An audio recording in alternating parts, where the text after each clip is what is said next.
I too struggled with the passage. I even had to write a couple of notes. Good. Yeah, it's interesting, trying to translate stuff that's 2,000 years old and translate it to now. And sometimes I look at some of the passages that show up on the kind of monthly lectionary list and I go, why do we need to talk about this, right? And often, there are occasions that we say pass and we go to the next. But that happened 2 weeks ago. So we're stuck with this passage. And there's funny how sometimes wrestling with a passage like this, you kind of crack something open that you wouldn't have thought otherwise. And so Tom and I and Brad were talking about this passage on Monday. We both had the same struggle with this passage because in some ways when Jesus says, those who humble themselves will be exalted and those who exalt themselves will be humbled, there is a little sense in which going intentionally to the more humble seat at the table while thinking that you are going to be brought up to the higher seat might really just be kind of false modesty or manipulative in some ways, right? And so struggling with the whole intentionality of this, and the idea in the passage seems to be something about, it's not that connecting or being in that seat of honor is wrong, but it's kind of how you get there. I'm not sure we have really kind of delved the depths of this, though, and I want to talk just for a second about what makes what was going on with these people somehow different than we might have thought. Jesus is talking, in many ways, to his disciples, right? He's talking to those who are following him. And the people who are following him are people on a mission. He's teaching them to be emissaries of a new paradigm, of a new way of thinking and being in the world, right? He's really inviting them into being the people who are going to carry forward and be transformed and carry forward a way of being in the world that he sees as the calling of his time, confronting, as Walter Wink says, the domination system. The domination system being that Cain and Abel story where brother rises up to dominate brother. And Jesus seems to be much more intent on inviting them to a sense of life as service, not about power. Life as connection and community, where power over others is rejected for the power of connection, for communities to be empowered, not people. And perhaps thinking about that paradigm in which Jesus is always speaking in the Gospels, where Jesus is always confronting those in power and inviting to the table those who have been rejected from power and the table, inviting to that great banquet table of God's kingdom the whole of God's children, not just those who know how to dress or how to speak in just the right ways. I think if you think about it in this context of Jesus saying what he's saying in this passage to people he wants to be those emissaries, he wants to invite to be those voices, you can see maybe there's a little bit of some wiggle room here. Because you do want to get that voice out. And the place where that voice gets out is in the biggest arena possible, next to the host, sitting with the power. I think another piece of this is we have to think about, in our life, in our times, how we connect and share and express and give voice to the gospel and to that which is true and loving and spiritual in our lives. Well, we can do that really easily now, right? It takes about 2 minutes on Facebook. Or so it would seem. How we think about connection and sharing our own vision and sense of what the gospel and what spiritual life is about, we do it all the time. We forward things to each other, don't we? We see something inspiring and we share it with 6,000 of our closest friends in only a few seconds of invested time. In Jesus' time, it wasn't like that, of course. For Jesus, how was his message going to be disseminated? He didn't want to be like John the Baptist. It seems clear that John the Baptist was an outpost to which people came and sought transformation. And then once the Romans decided he was a threat, they beheaded him. Well, they put him in prison. There's a whole other story about the beheading. But if you take out the leader of a movement that's power-centric in one person, what happens to that movement? Jesus was about recognizing empowerment for change. It's grassroots. How we invite and connect with each other is important.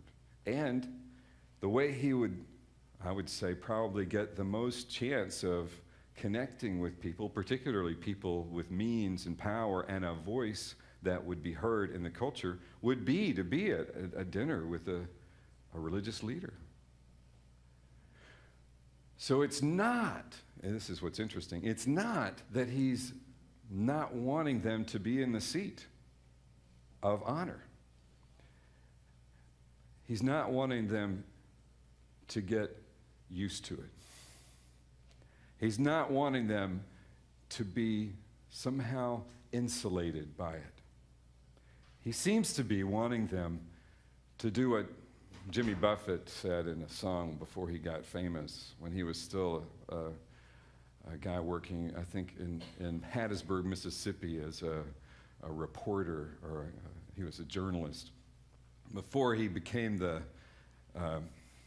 Margaritaville guy. He wrote a song, I remember in college hearing it. He said something about God doesn't fly first class. He'd rather take the bus. He always goes economy because he'd rather be with us. There's something, balance that with Margaritaville. Okay. But in essence, the gospel that we're talking about is not one that's about power over, is it?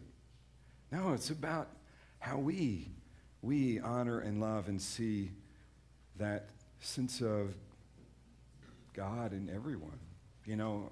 It's like Jesus said, wherever 2 or 3 are gathered, I'm there in the midst. There's an aspect of human consciousness, let's say, our inherited, boy, I'm struggling with that word, inherited kind of way of being that we picked up, which was really about safety, is about having power to dominate others and control. The more control we could have, the better. Somehow that's going to lead us to safety. How's that working out? There's a guy named Robert Keene who wrote a book called Sacred Eyes, who suggested that we have lived in an age, a human age, an era of our adolescence. And like all adolescents, trying to find a sense of how much control, how much can I control, and how powerful am I is a part of that journey. What is it I'm good at? How good can I be? How much control can I get? It's a part of the struggle in every adolescent journey, isn't it? And he would suggest to us that this era of finding and discovering how much control we can have and how much power we have has come to an end. And that we're struggling right now to move into our adulthood as a species, as a humankind. Because we have come to that place where we either all find a way to do this together and discover the power in community, or the ship goes down. We're at that point where the values have to shift. The value of being the most powerful person on the planet is not going to change the fact that the planet could perish if we don't learn to connect to each other in a different way. What we want is to find ways to teach and share with each other ways of being and living together that invite human connection and wholeness in the community, and that empower communities. And it's funny, we're just having this dawning of a new technological era that provides ways and conduits for people to connect. But in many ways, we are still acting out of the last era's sense of mentality and values. Right? So, perhaps part of our journey in struggling with this passage and in our times that we live in today is trying to figure out how is it that we are living the message for our time? How is it that we are actively, like those disciples of Jesus, actively seeking to network in transformative ways? You know, I had to think back about all those times I saw the light. I think I could probably tell a story of not one moment of conversion, but about 20.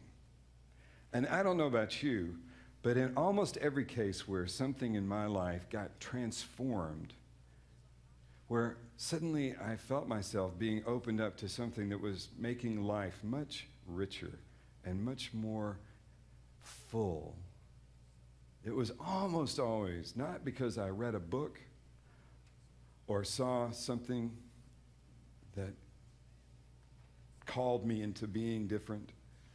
It was almost always somebody who came alongside me.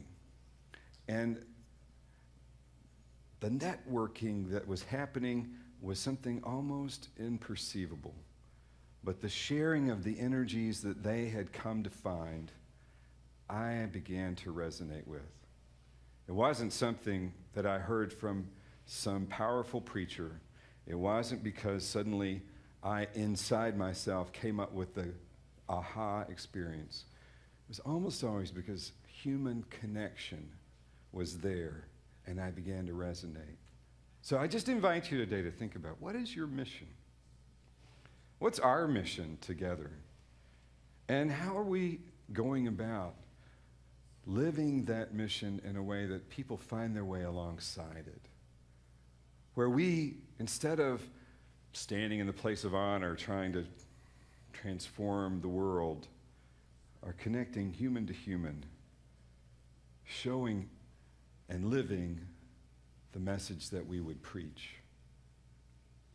For me, I see something unique about the community that I live in here. I got to say that what draws me to this place and the gospel that I want to live out in my own life and invite people to is a community in which our sense of life is enriched by both the Christian gospel, but a sense of acceptance of all people in all ways of thinking, where we invite everyone to the table and learn from each other. Not a doctrinal kind of Christianity that beats people over the head with a set of rules and ideas, but that invites the wisdom that's in every person to come to the table. I want to invite people to that. I also believe that we are engaged in the community here with a mission to care for those who have been alienated and for everyone who is struggling in our world. And we do that by supporting things like the mission and the other outreach of this church. And we do this together because we believe that we are supposed to be agents. We can be, and we feel blessed to be agents of transformation. We also do it through beginning to grow and learn together about our own lives so that we can become more and more capable of connecting and discovering those dead places in ourselves that have grown numb. Love transforms. It's the thing to celebrate the most. And perhaps just living that is the simplest way to see yourself as the agent of this mission? Where are you making that happen? Think for a moment. In your emails, your Facebook posts, your connections with other people, how are we, each of us, living that? So easy to kind of fall into the trap of the kind of communication that everybody else does, which is almost always putting somebody down and hiding behind some false face. Love wants to cut through that in a culture that's very defended against it. Love wants to cut through the shame and give forgiveness. Love wants to cut through the facade and connect with the authentic. That's our message, isn't it? Amen.